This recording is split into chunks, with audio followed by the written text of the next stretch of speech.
Hey guys, I had to change the intro because I forgot to mention one of the most important things. You see this buy area here? You can add VIP points there. In order to activate the most important investment of the game, you have to have VIP 7. So, on day 1, get enough gems to get VIP 7 right away. Okay, and just for reference, this is what I'm talking about. Guild War Management, you can invest 20,000 and then in 15 days, you immediately get 10,000 back. So even though you got to spend like 7 or 8,000 gems to get VIP 7, it pays for itself right away. And I feel like that's really important and I didn't mention it. So without further ado, Melt, take it away. Greetings, Summoners! Welcome back to Sky Kingdoms. Today we're talking about investing gems, or gold if you play Arc of War. The concept is exactly the same, the math is the same, everything's the same. So if you knew Arc of War, it's the same for Sky Kingdoms. Now, in this game, at level 1, when you enter this game, you can click on your warehouse. And inside of your warehouse, you get a bunch of different quests to participate in. In total, there are 6 of them. The first one is a 1-day return on investment, maximum 1,500 gold. You get your money back. And then the next one's 3 days, 7 days. It goes on. We'll go into depth later on that. The too long didn't read of this because who knows how long people are going to watch this video for. All the details and maths at the end of the video. Up front's the most important stuff. And that is your gems need to be invested in these projects all the time. The maximum amount you can invest all the time. Now, some investments are better than other investments, but the better investments typically don't let you invest as many gems. The bottom line is it's not free to invest your gems. It pays you to invest your gems. If you are doing all 6 all the time, perfectly on cooldown, you will get an extra 40,000 gems a month. Every 30 days, you will get a free 40,771 gems. Now, of course, the 1 day, 3 day, 7 days, it's hard to get them exactly on cooldown. The 30-day and 15-day ones are, you can get them pretty close. But long story short is that you got to invest your gems all the time. It's amazing to me that I hear players that don't invest in all their gems all the time. You're like, well, I don't have the gems to invest, so I just use it. Listen, let's talk about getting gems first, and then we'll talk about how to invest them. First off, every day you get to do your hero adventures. Every day, you get like 6 of these. You set them off, you collect them, they give you different stuff. That one gave me only cash. But the 8-hour one here, 50 gems in minimum resources. This one here, VIP, 100K, 200K. They're great. Now, granted, this is an early account. I can't do those yet. But, they also give gems. You have your daily quests. Every day, your individual, that gives you gems. Winning gives you gems. So you should be participating in these things every day. The guild event does the same thing. It's really not that hard on the first day of playing this to get to VIP 7 and have all 5 out of these 6 going. I say 5 out of 6 because one of them requires you to have Warehouse 20, which no one has yet, in this game at least. In Arc of War, yes. Okay, so that's the too long didn't read. Invest all the time. Let's talk about the individual investments because they're kind of interesting. They are vastly different. They're not the same. They look the same because you just get used to investing in them all the time. But in reality, the worst investment you can do is Arcanum Business, the 3 days, 7% return on investment. It takes 3 times longer to get your money back on the black market transactions 1 day, 7%, right? 1 day, you get 7% back. 3 days, you get 7% back. Takes, 3 times as long. Okay. The problem with black market transactions is you actually have to spend money to open this up. To unlock it, you have to buy the $1 package. That's the, hey, I'm going to play this game now. You give the game $1 and you get to unlock that advantage. But what that does for you is it unlocks the most profitable investment in the game. Because all of these numbers, all of these investments share a common denominator of 30. In other words, 30 days is the minimum or the shortest one of the longest.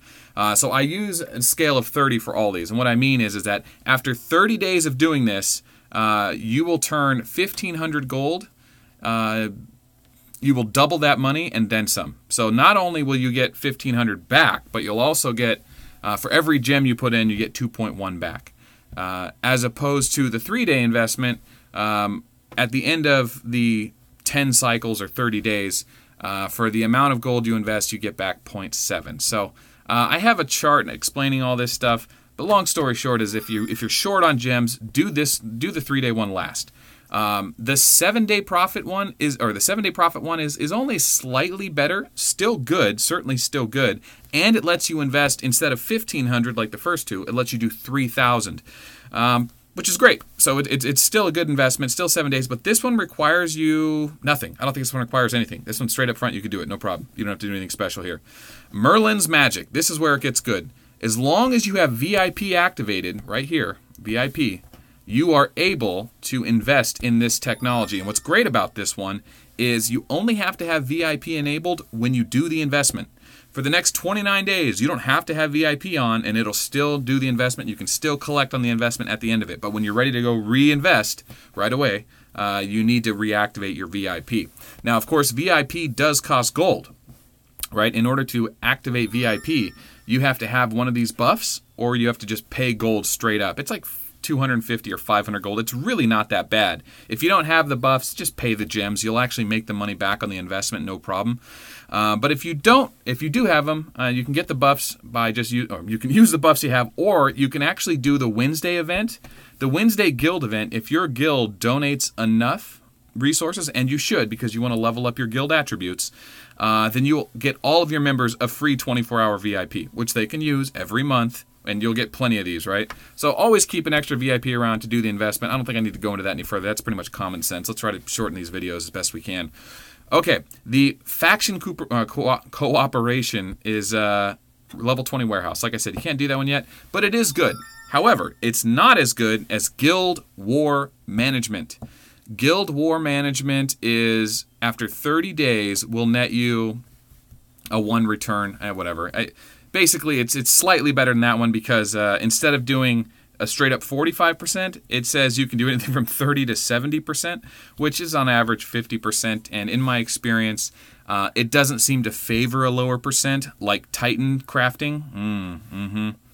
Anyway, the average is 50%, so it's slightly better than the faction cooperation. It's just random, so you might get unlucky a couple times. But what's great about these big investments is the return on investment's good, but also they let you invest up to 20,000. 10,000 on this one, but 20,000 on the big one. So you really want to have those things going. They're worth every penny, and that's where the big resources are made. I mean, even though you get a really good return on investment on the smallest investment, it's still not that big of a deal. I mean, it's 1,500 gold. At the end of the month, you end up getting back like, I don't know, 6,000 or something. It's not even that high. It's like 3,000 something. Anyway, long story short is, yeah, come on, guys. Use the investments, max them out all the time. If you're not sure how to get the gold, do the daily quests every day. And of course, monsters. You can always go out and just kill monsters. With your level 1 arc, or level 1 Sky Commander, with your tier 3 troops, you can kill up to a level 4 monster. So, I mean, that right away will get you a few thousand. I'm on level 6 now, and I just have tier 2 armies. So, it's really easy to get a few thousand gold early on. You should be able to max those out right away. You shouldn't waste any gold on anything except investments. Until your investments are maxed out, you do not waste any gems on anything else. That's the absolute priority. So that's the warehouse. Let's jump into the spreadsheet. Yeah, let's do the spreadsheet. Okay. This is the spreadsheet. This is for reference's sake. I want you guys to see this. So, it's not as fancy as the in-game graphics and all that, but it just puts it all in perspective, right? Real quickly. I don't have it downloaded, so we have to look at it like this. So it says, all right, let's see, column B, right above my head, right here. See right there, right above my head. The 1-day investment, the return on investments, all here. 30-day net is this little side row there, right there. Just if it goes this way. This is a terrible explanation. I don't have an active PDF or an active form, so we'll just have to go based off of this. But here's the information. You can see what the interest is along the way. You can see what the 24-hour yield is on what you average every 24 hours by having it totally invested. And that's interesting because, like I said, that 1-day investment, even though it's the most profitable, it still doesn't get you the most gold at the end of the day. And this is the only way to invest your gems or gold, so you got to use it to your best advantage. And what I think is great about this, and what I'll close on, because this video doesn't need to be any longer, right? You guys get it. Shielding is important, right? I mean, people like to talk trash when someone hits them and they shield, but you have to shield. Like, that's how you protect your resources. Your army is usually worth more than the resources you're hiding, so you don't want to risk your whole army to protect 1/10 of its value. So people shield. So people like talk trash, like, oh, you shielded. It's like, yeah, of course. But in this game, if you use your investments correctly, you can actually be shielded 30 days a week or 30 days a month, nonstop. And you still, if you have all your investments running, you will still have enough gems to release 10 once a month. So see a little in the column 11 down there, right there. That's the cost of shielding 24/7 on 3-day shields. Now, of course, you're going to have a little downtime here and there when you're fighting in PvP and stuff. But 30 days, and a 3-day shield is 2,500 gems. Times 10, 30 days, 25,000. If you run all 6 investments, you get 31,000 a month. And that's perfect resets. You're not going to have perfect resets, but you're going to have over 30,000 easy. If you had the 6th investment, because you had a warehouse 20, you would actually get 40,000 a month. That's what the Ark of War players mostly get. But Sky Kingdoms players, we're not there yet. The game's too new. So if you still haven't started Sky Kingdoms, join. The game's like 3 weeks old. If you've been playing Ark of War for years, don't think you're far behind. We haven't even gotten started on this server. People haven't even gotten dodge items yet.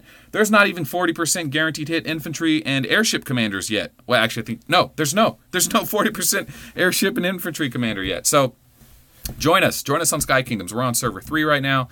Join the line community in the description below. But if you guys didn't have these investments running, and if this video was helpful to you, I'm glad to hear it. So yeah.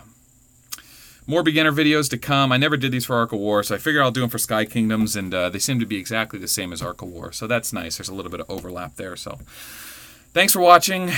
My name is Melt, and remember, peace is bad for business.